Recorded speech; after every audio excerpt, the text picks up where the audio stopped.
Je vais laisser maintenant la main à François Pachet, musicien et également chercheur, responsable d'un centre de recherche Spotify. Il est précédemment également responsable du centre de recherche Sony Computer Science Laboratory. François a un parcours assez impressionnant parce qu'il est un des premiers à avoir proposé l'utilisation des IA pour la création musicale. Donc il a un nombre assez impressionnant de réalisations techniques qui sont aujourd'hui utilisées par des artistes pour créer des séquences musicales. Et donc ce qui nous intéressait, nous, c'était d'interroger un peu les modalités de création. C'est comment l'artiste arrive à exploiter ces outils pour réaliser des contenus. Je sais que tu t'es également beaucoup intéressé aux questions de style. C'est comment essayer de représenter le style d'un artiste dans une représentation compacte de façon à ce qu'on puisse le réappliquer sur d'autres séquences. C'est toujours intéressant de parler de ce sujet qui bouge beaucoup, tous les jours, il y a des trucs nouveaux.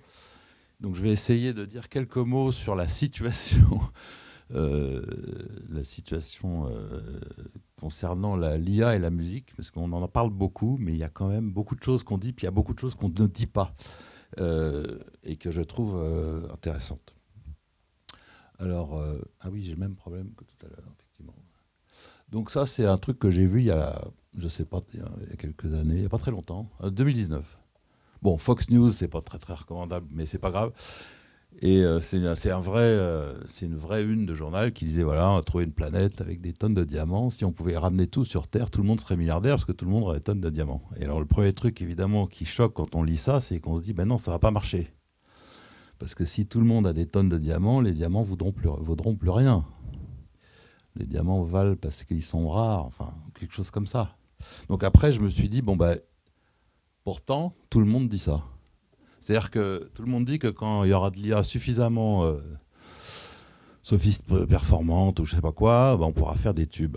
Mais c'est non, on ne pourra pas faire plus de tubes qu'aujourd'hui. La quantité de tubes, elle est déterminée par la quantité de gens qui écoutent de la musique. Et donc, il y a un espèce de truc un peu bizarre qui se passe avec l'IA, en tout cas l'application de l'IA générative, comme on l'a dit maintenant, dans les domaines artistiques, la musique, la photo, les films, etc., où on fait croire, ou déjà le disent tout à fait explicitement, qu'on va faire plus de morceaux qui vont plus plaire à plus de gens. Ben non, c'est pas possible. Mais bon, donc il y a une espèce de... On met sous le tapis le fait que notre relation aux objets artistiques, elle est déterminée pas uniquement par la qualité intrinsèque des objets artistiques en question, mais par la dynamique de la population, la dynamique des goûts. Et cette dynamique des goûts, on a très peu d'idées sur la manière dont ça fonctionne. Alors, on a quelques idées dont je voudrais parler. Je suis désolé, je ne vais pas faire d'algorithmique de l'IA, là. Je voudrais parler vraiment du problème de fond. Il y a un autre truc que je veux dire, qu'on ne dit pas beaucoup, c'est qu'on est, depuis la première fois, depuis l'humanité, etc., blablabla, ça s'était jamais arrivé, la société d'hyperabondance concernant l'accès au contenu. Hein, évidemment, pas concernant à d'autres choses. Par exemple, le pétrole, c'est fini, mais on n'a jamais eu cette situation. Donc aujourd'hui, alors j'ai plus les chiffres en tête, mais en 2023, l'année dernière, il y a à peu près environ 100 000 morceaux nouveaux par jour sur les plateformes. J'ai fait le calcul dans les années... Bon, moi, je suis vieux maintenant, mais j'avais beaucoup de disques chez moi, j'en avais 100. Donc 100 disques, c'est 1000 titres. Bon, il y a un facteur 700. À peu près par rapport à ce qui est nouveau tous les jours. Et quelqu'un maintenant qui a une plateforme, il a 100 millions donc il a 100 000, je crois, 100 000 fois plus que ses parents. Et ça, c'est totalement nouveau, et c'est quelque chose qu'on a voulu depuis les Grecs, hein, depuis l'Antiquité, c'est l'accès à tous à la culture. On l'a crié, c'était un slogan de la Commission européenne. Access for all, etc. Et maintenant, on l'a, ça c'est indéniable, accès quasi gratuit à tout, et ça pose des énormes problèmes qu'on n'avait pas du tout prévus. Mais ça, l'IA n'est pas responsable de ça. L'IA arrive dans un contexte où il y avait déjà ça. Alors moi, ce que j'ai fait depuis effectivement longtemps, j'ai fait de l'IA pour faire de la musique. Moi, ce qui m'intéressait depuis le début, c'était pas de faire des deepfakes ou de te poser des problèmes moraux, éthiques, de droit, de je sais pas quoi, que je trouve absolument rasoir. et totalement inapproprié. L'idée, c'était de dire, est-ce que l'IA peut nous aider, peut m'aider moi, par exemple, à faire des morceaux plus intéressants, à faire des morceaux aussi bons que les Beatles, que Jobim, que ceci, etc. Bon. Et donc j'ai fait beaucoup d'IA. Je ne vais pas détailler trop. Il y a eu quelques moments importants. Daddy's Car, c'est un pastiche des Beatles qu'on a fait avec Bono Carré en 2016, avec l'IA qu'on avait développé dans Flow Machine, c'est un projet ERC. Ensuite, on a sorti en 2018 un album, Hello World, double album, avec plein de musiciens qui ont utilisé ces IA pour composer des morceaux nouveaux. Ensuite, il y a eu d'autres albums, American Folk Songs. Ça, c'est des traditionnels, c'est des chansons traditionnelles folk américaines avec la voix de Pete Seeger, qui est un des plus grands chanteurs de folk américain, qui est mort maintenant, la voix a cappella qu'on a récupérée, et toute l'orchestration derrière est faite avec de l'IA, etc., etc. Bon, donc il y a eu beaucoup d'expériences qui ont été faites avec tout ça. Je vais aller vite. Peut-être ça, juste quelques secondes. Ce que je voudrais dire ici, c'est que la Daddy's Car, donc, c'est un morceau qui a été composé par IA à partir d'une base d'apprentissage, dont on a parlé tout à l'heure, les bases d'apprentissage faites de morceaux des Beatles, donc quelque chose de totalement interdit aujourd'hui en Europe. Et le morceau a été composé, c'est la partition qui a été composée. Et ensuite, il a été joué, produit de manière standard. Là.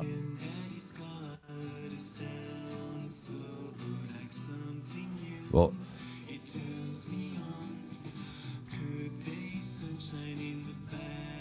Bon, je ne vais pas le jouer entier, c'est sur Internet, je vais le rejouer après avec d'autres voix.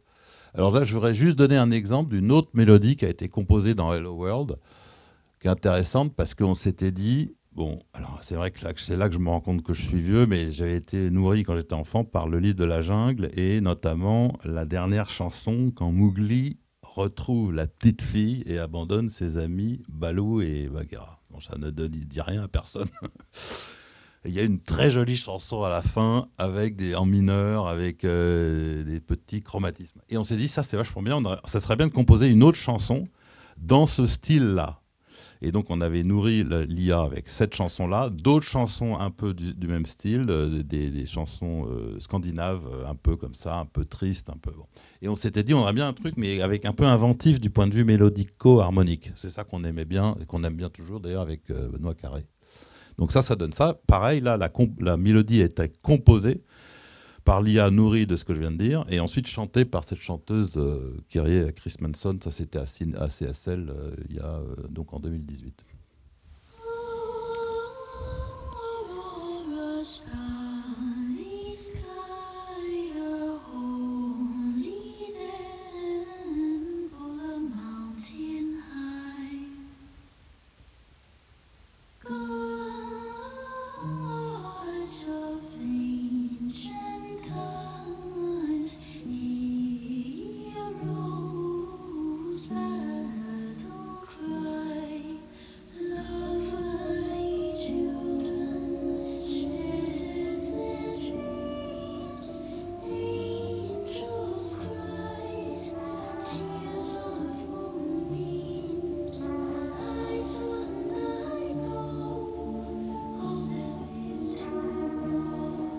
Voilà, je pourrais en parler longtemps, mais ce qui est intéressant, c'est pour ceux qui connaissent le livre de la jungle, il y a une sorte de réminiscence stylistique claire. Il n'y a pas de plagiat du tout. Il y a des surprises harmoniques, etc. Il y avait exactement ce qu'on voulait. Ça, au passage, bon, on en parlera peut-être après. On n'a évidemment pas eu le droit de dire comment c'est fait. Bon, maintenant, il y a prescription, je le dis, mais tout ça a été fait en nourrissant l'IA, encore une fois, d'œuvres copyrightées pour la plupart. Donc, petit panorama très rapide, et ensuite je vais donner 3 ou 4 points intéressants pour dire ce qui se passe à mon avis. Donc déjà, premièrement, l'IA et la musique, aujourd'hui, c'est essentiellement de la production. Quand je dis la production, c'est par opposition à la composition. En musique, il y a ça de particulier qui n'existe pas en littérature ou dans les autres domaines, c'est qu'il y a les deux aspects. Une chanson, c'est à la fois une chanson du point de vue édition, publishing en anglais, la partition de Yesterday des Beatles, et c'est aussi sa réalisation, ce qu'on entend, l'audio, une interprétation particulière. Et d'ailleurs, c'est deux systèmes de droits différents, souvent deux compagnies différentes, etc. etc. Aujourd'hui, la composition en IA, il y a très peu de choses, pour des raisons qu'on pourra discuter. Il n'y a quasiment rien d'intéressant. L'essentiel de ce qui se passe est en production, c'est-à-dire sur le problème de générer du son. du son à partir de tout un tas de choses, de prompts, de tout ce qu'on veut. Bon, je vais pas aller très loin. On a entendu parler de la chanson des Beatles qui est sortie je sais plus quand, l'année dernière. Ça, c'était pas du tout composé par IA, c'était de la séparation de sources. Donc c'est un problème, séparation de sources, c'est un problème bien posé. Hein. On avait un enregistrement ancien avec des sources mélangées, il fallait les séparer. Donc ça marche très très bien aujourd'hui avec l'IA, mais c'est un problème, encore une fois, bien posé. Ce qui marche très bien, ça a été évoqué ce matin, c'est la synthèse de voix chantée, qui était un gros problème autrefois, c'est-à-dire il n'y a pas très longtemps, et qui maintenant est quasiment totalement résolu. Donc on peut faire chanter n'importe qui sur quasiment n'importe quoi avec très très peu d'exemples. Ça marche très bien. Mais encore une fois, c'est un problème bien posé, relativement bien posé, la synthèse de voix. Tout ça, c'est pas de la composition. Donc là, je vous ai fait écouter Dadiscar chanté par Baudouard Carré. On peut le faire chanter par... donc voilà. On peut faire des mélanges, on peut faire tout ce qu'on veut. D'accord. Etc., etc. Alors ça pose des problèmes de droit, certes, mais techniquement, c'est quand même impressionnant. Mais j'insiste sur le fait que ce sont des problèmes bien posés. Ce n'est pas des problèmes de composer des trucs nouveaux, c'est générer de la voix. Alors, vous avez entendu parler de Suno, là, plus récemment, il y a quelques jours, de Udio, qui est incroyable. Ça, c'est comme tout à l'heure avec les mouvements. Le problème, c'est pas de générer comme ça un morceau intéressant, c'est de générer un morceau qui correspond à un prompt. Alors ça marche assez bien, même de mieux en mieux. Et là, je voudrais, je ne sais pas si je vais y arriver, montrer un exemple. Désolé, bon, j'ai un exemple donné qui est sur le site Twitter de Udio, où il a un morceau de jazz qui est vachement bien. Ça swing, il y a des sax, etc. Il y a un tempo, mais il n'y a pas de beat, il n'y a pas de premier temps. La plupart des gens ne s'en rendent pas compte. Donc il y a un gros problème de métrique, comme on dit. Et évidemment, puisque le système n'a aucune idée de la métrique. Et d'ailleurs, c'est un problème très dur, on l'avait démontré. Générer une chaîne de Markov, ce qui est plus simple qu'un transformer qui respecte la métrique, c'est déjà NP. C'est déjà intractable. Donc avec un transformer, ça l'est encore plus. Mais donc tout ça est totalement passé sous silence, évidemment, puisqu'il faut vendre tout ça. D'ailleurs, Sting lui-même dit on n'y est pas. Enfin, il n'y a pas que lui qui le dit, il y a beaucoup de gens, beaucoup de musiciens. Alors, on n'y est pas, notamment à cause de ce genre de problème. C'est-à-dire, bon, ça a été dit aussi ce matin, c'est-à-dire il n'y a pas de common sense véritablement garanti dans les systèmes d'IA, mais c'est normal, ils n'ont pas été construits pour ça. Et Yann Lequin a raison de dire qu'il faut prendre les problèmes autrement, et on a des pistes. Donc là, si on pose la question, alors pour m'amuser, je l'ai fait avec ChatGPT aussi. J'ai dit, si je vois l'arrière d'une vache qui fait 50 cm, etc., et que celui qui fait 4 mètres, et il me fait un raisonnement qui est parfait. Et il me dit, la longueur de la vache, c'est 5 mètres. Et puis après, je me suis dit, peut-être on peut aller pousser le truc un petit peu plus loin. Si le pilier fait 100 km, la longueur de la vache, c'est 10 000. Il a raison. Bon, non, mais tout ça, mais c'est pas des critiques de l'IA pour moi, ça c'est normal. Enfin, et d'ailleurs, les êtres humains aussi se trompent, au passage. Mais le même problème va arriver en musique, c'est-à-dire qu'en musique, il n'y a pas de notion de mètre, pas de notion d'harmonie ou de manière latérale. C'est-à-dire qu'effectivement, il y aura des effets de bord harmoniques, mélodiques, mais on ne sait pas pourquoi. Donc ça, c'est un problème.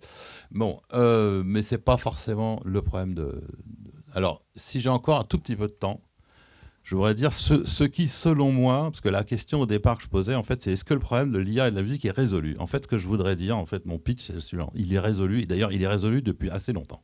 On sait très bien générer de la musique avec de l'IA dans un certain style. Le problème, c'est que ce qu'on voudrait faire, c'est pas exactement ça. C'est-à-dire, en ayant résolu ce problème, de nouveaux problèmes sont apparus, qui sont en fait beaucoup plus durs, et qui n'ont rien à voir avec des problèmes technologiques. Alors, il y en a 4, selon moi. Je vais aller assez vite, mais les 2 derniers sont peut-être les plus intéressants, je ne sais pas. Premièrement, c'est que quand on fait de l'IA, enfin, quand on est chercheur, en général, on résout des problèmes, justement. Et qu'est-ce que c'est résoudre un problème ? C'est essayer de trouver des solutions à un problème bien posé. Et là, quand on fait de la musique, la question, c'est quoi le problème ? Je peux faire de la musique, je fais du bruit, je peux décider que c'est de la musique. Des gens l'ont fait d'ailleurs dans l'histoire de la musique.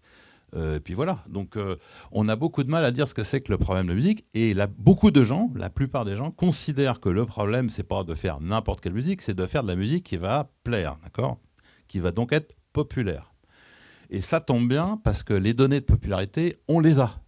On a des données de streaming, on a les données des ventes de disques quand il y avait des disques. Donc en fait, non seulement on les a, mais on n'a que ça. On n'a rien d'autre.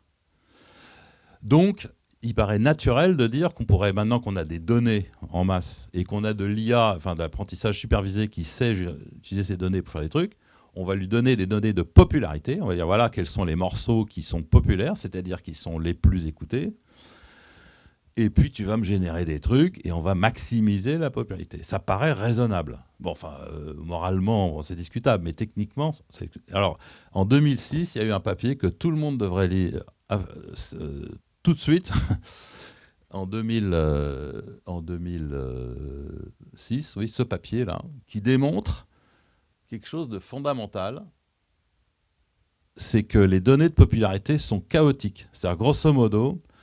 Il y a deux situations. Soit vous écoutez de la musique, mais quand je dis écouter de la musique, en fait, c'est valable pour n'importe quel artefact culturel. Tout seul dans une île déserte, et il n'y a personne d'autre qui vous influence. Et à ce moment-là, vous allez avoir des préférences. C'est-à-dire, si on vous fait écouter 500 titres nouveaux, vous allez écouter, il y en a certains que vous allez écouter un peu plus souvent que les autres. Et là, on pourra parler à ce moment-là de différence de qualité intrinsèque. D'accord ? Donc, il a fait une expérience où il a pris des gens et fait écouter la musique dans un système île déserte, c'est-à-dire aucune communication entre les gens. Et là, il remarque qu'en effet, il y a une distribution non homogène des préférences, probablement liée, enfin non, uniquement liée à la qualité intrinsèque des morceaux. En d'autres termes, il y a des petits hits, il y a des morceaux qui sont préférés à d'autres statistiquement. Il y a de la popularité. Là où c'est intéressant, c'est qu'il fait la même chose, un système avec pression sociale, c'est-à-dire dans lequel les choix des gens sont biaisés par les choix des autres gens du groupe. Ce qui est notre cas, hein, puisque nous vivons dans un système où on a énormément de pression sociale. La radio, la télé, Amazon, Spotify, tout ça est très biaisé. Vous subissez tous les goûts des autres. Enfin, et à ce moment-là, ce qui est intéressant, c'est trois choses. Un, il n'y a pas de hits, il y a des super méga hits. C'est-à-dire que les hits sont énormes. Et deux, et c'est ça le plus fascinant, c'est que si vous faites 8 fois l'expérience avec 8 groupes différents, vous avez à chaque fois des hits différents. Mettez-vous ça dans la tête. C'est-à-dire que si on revenait dans le passé, admettons, et qu'on recommence, on aurait des hits différents. C'est-à-dire donc, et ça c'est démontré de manière imparable dans ce papier, et il y a eu plein ensuite d'études là-dessus. Et donc ça veut dire quoi ? Ça veut dire que la qualité intrinsèque des morceaux, whatever this means, joue très peu dans la distribution non uniforme des goûts. Grosso modo, moi j'ai cru que j'aimais les Beatles toute ma vie, mais non.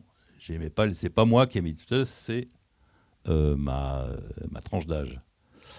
Bon, et donc, oui, et bon, mais on est des millions dans ce cas. Mais c'est très déprimant, mais bon, ça c'est mon problème. Mais le problème, c'est que beaucoup de gens continuent à vouloir faire de l'IA avec des données chaotiques. Ces données ne représentent rien. Elles sont déterminées par les conditions initiales. Donc il faut l'avoir en tête. Donc on ne peut pas entraîner un système, c'est pas raisonnable dans un système d'IA sur des données de popularité. Ça ne veut rien dire. Ça veut rien, ça fera n'importe quoi.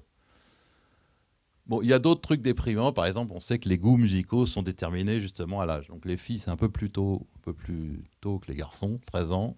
Les garçons, 14. Grosso modo, ce que vous avez écouté à cet âge-là, c'est ça que vous allez aimer toute votre vie. Alors on peut se demander, dans ces cas-là, à quoi ça sert de faire de l'IA pour prédire des trucs ou pour générer des... Puisque de toute façon, c'est prédit par l'âge. Bon, etc. Donc il y a plein d'arguments pour dire que la popularité, c'est pas une bonne idée de faire des systèmes d'IA basés là-dessus. Pourtant, beaucoup de gens le font. Deuxièmement, je vais aller vite. Qu'est-ce que c'est mieux ? Bon, il y a des meilleurs modèles aujourd'hui qu'il y a 60 ans. Il y a 70 ans, pardon, l'Iliac Suite, c'était des chaînes de Markov d'ordre 1 avec du Generate Test, qui est totalement interdit aujourd'hui quand on fait de la recherche. Et ça a généré des choses du style. Là, je vais très vite. Etc. Bon, allez sur YouTube, je vous encourage à aller écouter. Hein. En 2016, on a fait DeepBack, qui utilisait des RNN de l'époque des LSTM, des précurseurs des transformers, entraînés sur les chorales de Bach. Donc là,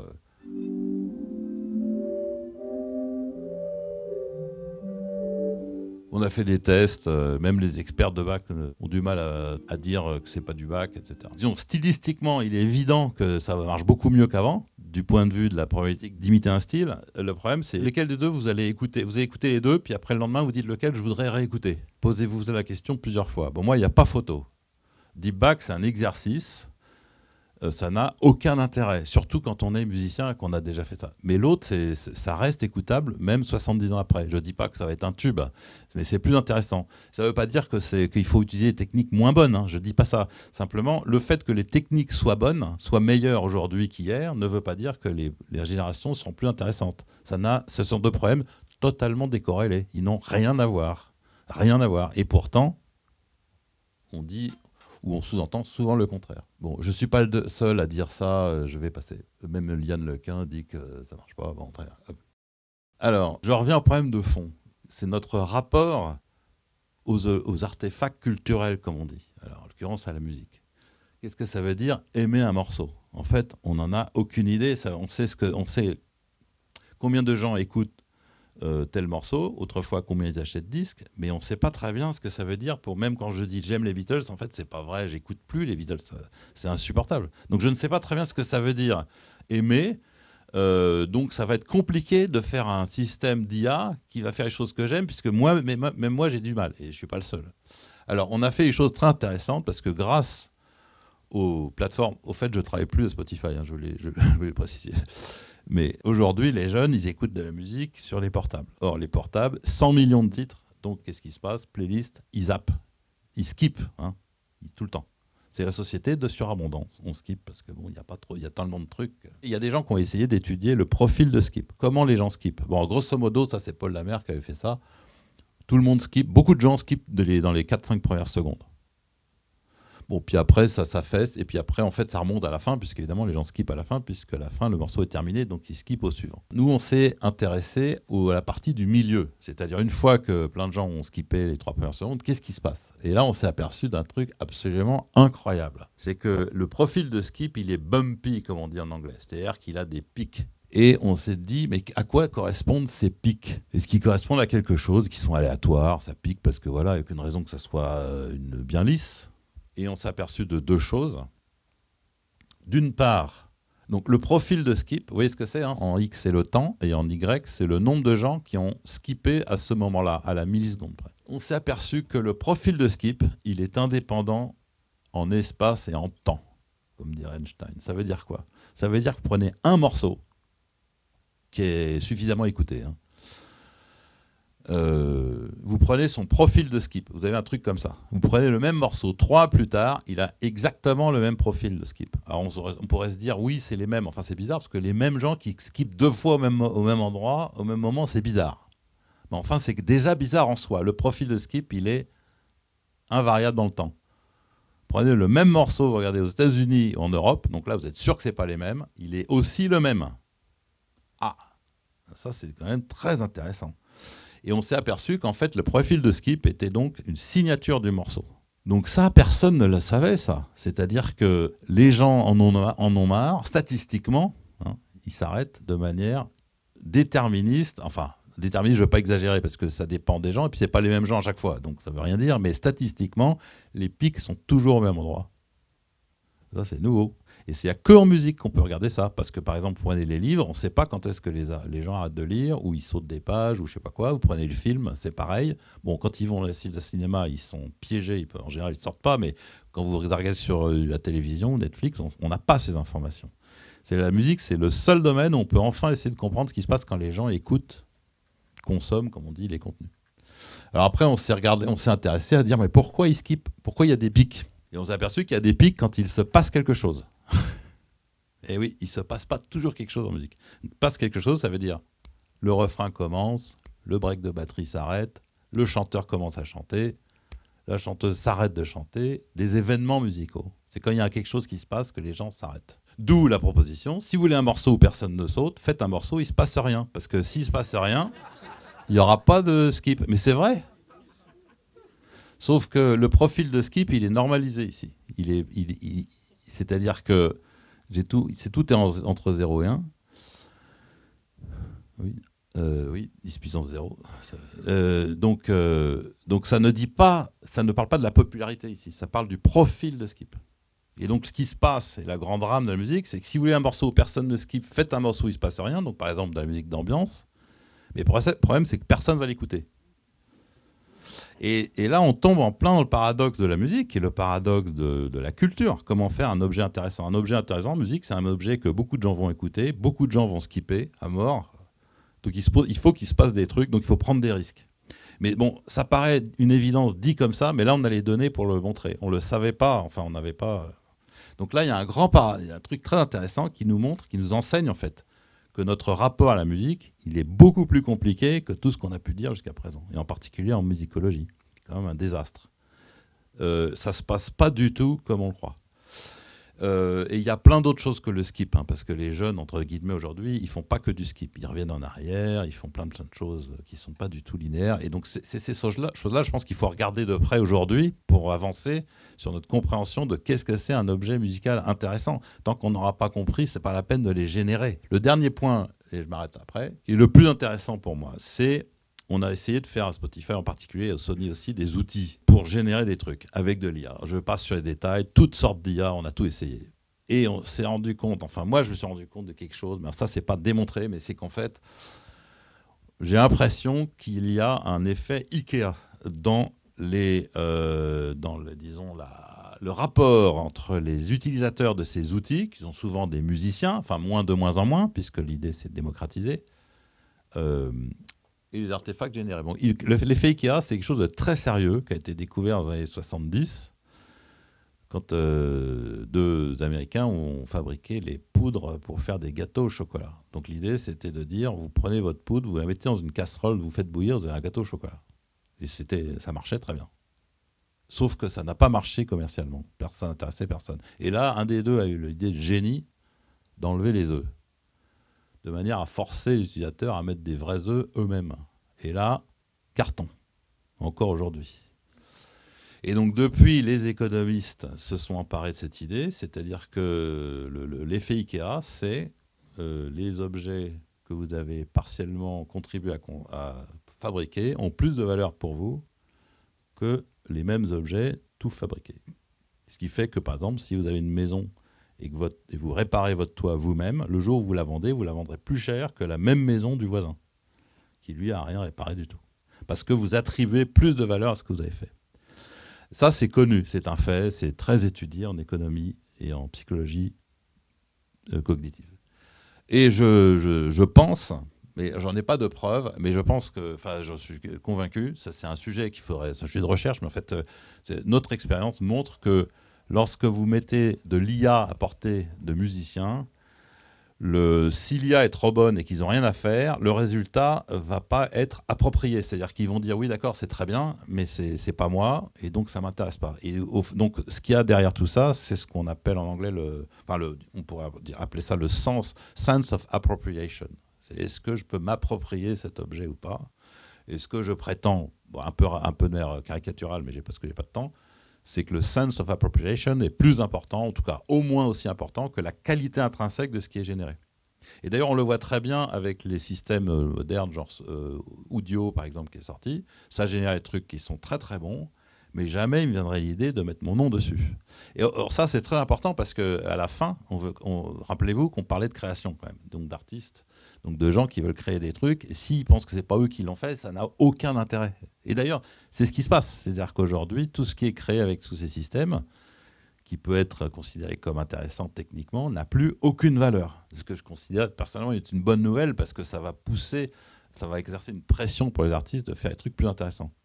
Mais donc voilà, donc c'est ces quatre choses, puis je vais m'arrêter, mais donc le premier, je résume, le premier truc, c'est qu'on fait de l'IA et tout le monde fait comme si les problèmes étaient bien posés, or ils ne le sont pas. En particulier, bon, j'ai pas eu le temps d'aller là-dessus beaucoup, mais il n'y a pas de fonction de coût pour fabriquer des objets culturels. On ne sait pas ce que c'est qu'une jolie mélodie, un bon texte, une histoire drôle. Il n'y a pas de fonction qui te dit si c'est bien ou si c'est pas bien. Contrairement à quasiment tous les autres domaines de l'IA où on a toujours une fonction de coût bien définie, une fonction mathématique. Là, on n'en a pas, on n'en aura jamais. Donc ça, c'est important. Deuxièmement, la popularité, c'est une erreur de prendre cette donnée pour faire de l'IA.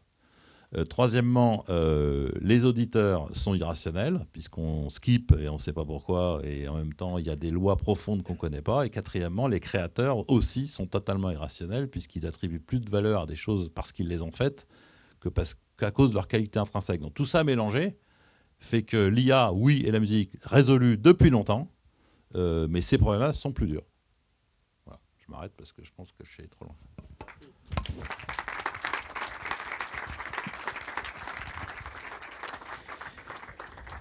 Merci beaucoup de cet éclairage super intéressant sur les IA génératives. On prend peut-être juste quelques minutes, si ça va, en termes de planning, pour un échange. Je sais qu'on est un peu à la bourre.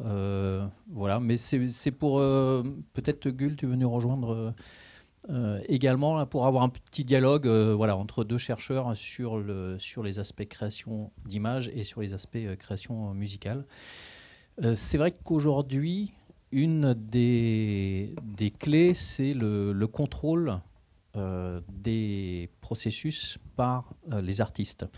Quel niveau de contrôle ils vont avoir entre une partie où on va juste donner du texte et obtenir un résultat et finalement itérer de très nombreuses fois, et d'autres où on fait beaucoup de manipulations manuelles. Et donc ma question, c'est un peu par rapport à vos expériences. Alors peut-être toi, François, d'abord. Quel niveau de contrôle est-ce que les artistes attendent de la part des outils, et comment tu vois le futur du contrôle par ces artistes? Je pense pas que les artistes savent ce qu'ils veulent, et heureusement d'ailleurs, parce que sinon le problème serait réglé et il n'y en a plus. C'est un processus de co-construction, c'est-à-dire qu'au fur et à mesure qu'on interagit, on a des idées, on les raffine et tout ça. Et ce processus, il est très largement empirique, il est mal connu, et tant mieux, parce que sinon, si on commence à vouloir le réguler ou le cadrer ou le modéliser, on va tomber. On a le droit de faire ce qu'on veut quand même, il ne faut pas l'oublier. Il ne faut pas oublier qu'on a le droit de faire ce qu'on veut. Mais par contre, techniquement, oui, le contrôle, ça pose des problèmes techniques très compliqués. Alors aujourd'hui, avec les prompts, bon, ça a été mentionné, déjà faire des mouvements, on voit la complexité, on voit tout le travail qui reste à faire, parce que, par exemple, moi, je ne suis pas capable de toucher mes pieds sans fléchir les jambes. Bon, comment l'IA va le savoir? Bref. Mais déjà, je l'ai mentionné, avec des systèmes plus simples comme des chaînes de Markov, contraindre une chaîne de Markov par n'importe quelle contrainte, que ce ne soit pas une contrainte binaire locale, c'est NP. Et il y a quand même un truc extraordinaire, c'est qu'aujourd'hui, avec le deep learning, la complexité a disparu. C'est-à-dire plus personne ne dit que les problèmes sont complexes. Or, ils le sont, enfin complexes au sens de l'informatique, c'est la complexité et programme. C'est-à-dire qu'on est dans des espaces très très très grands dans lesquels on cherche des choses très compliquées, et on sait que de toute façon, on ne va jamais avoir de solution complète, on ne va jamais avoir de garantie, par exemple, sur le fait qu'on a des optimums. Ça, il faut oublier. Et donc ça, c'est aussi ça le changement aujourd'hui.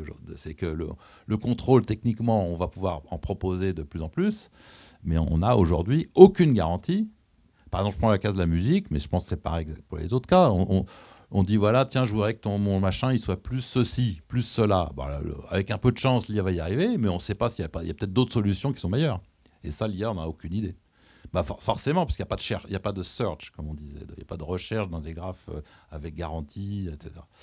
Donc on est dans un truc, je pense que c'est vraiment le début. Il faudrait qu'on repose la question dans 10 ans. Je suis d'accord, parce que les artistes ne sont pas tous les mêmes. Donc il y aurait des artistes qui aiment mieux ce type de contrôle, les autres ce type de contrôle. Et ça dépend comment ça marche. Je pense qu'on va expérimenter. Mais ce qui manque, au moins dans ma recherche, c'est le dialogue avec les artistes. Donc on ne connaît pas vraiment les besoins. Donc on invente les besoins et on essaye si ça leur plaît. Mais je pense que pour l'instant, comme rien ne marchait pas, c'est bien. Mais comme on avance un petit peu, il faut augmenter ce dialogue. On a aussi, par exemple, des idées pour éditer les mouvements avec le texte, ou bien avec les... Bon, on a des idées, mais je ne sais pas si c'est vraiment utile pour les pipelines des artistes, ou bien les chats, comme dans les ChatGPT qui est avec le texte. On pourrait avoir le texte et puis un mouvement. Et puis une question, est-ce que c'est le mouvement que tu veux? Et puis on peut dire, ah non, un petit peu plus en bas. Donc on peut itérativement améliorer le mouvement comme ça. Mais voilà, donc j'ai aucune idée si c'est intéressant pour les artistes ou les utilisateurs. Très bien. Donc, une des questions centrales, c'est celle de la fonction de coût. Tu veux dire qu'aujourd'hui, il n'y a pas de fonction de coût, et finalement, c'est peut-être l'artiste, la fonction de coût. C'est lui qui sait ce qu'il veut générer, c'est lui qui est capable de dire ce qui est bon et pas bon, et peut-être la machine peut apprendre de lui. J'irai plus loin. Qu'est-ce que l'art? C'est toute activité dans laquelle il n'y a pas de fonction de coût. Et le jour où il y en a, ça n'en est plus. Et c'est très clair pour moi. Alors pour l'histoire de prompt, enfin ça existe en musique aussi. Là, il y a une fonction de coupe qui est l'adéquation entre le prompt et la musique générée. Donc là, quand je dis il n'y a pas de fonction de coupe, il n'y a pas de fonction de coupe qui dit qu'est-ce que c'est un objet intéressant ou peut-être dans le cas des mouvements joli, esthétique, etc. Donc, il n'y en a pas, je pense qu'il n'y en aura jamais. Il y aura, donc on se débrouille de manière latérale. Donc on invente des fonctions de coupe qui sont un peu sur le côté. Et on arrive comme ça à faire des choses. Et c'est très bien. Mais je pense que cette histoire de fonction de coupe est fondamentale. C'est-à-dire que, en fait, c'est une hérésie quelque part du point de vue scientifique, d'appliquer des systèmes, surtout de gradients, pour lesquels il faut vraiment des coûts et des erreurs bien définis, à des activités qui sont précisément définies par le fait qu'il n'y en a pas. Bon, c'est un paradoxe, mais c'est intéressant, mais c'est ça qui fait avancer les choses. Très bien. Eh ben, merci beaucoup. Merci aux intervenants.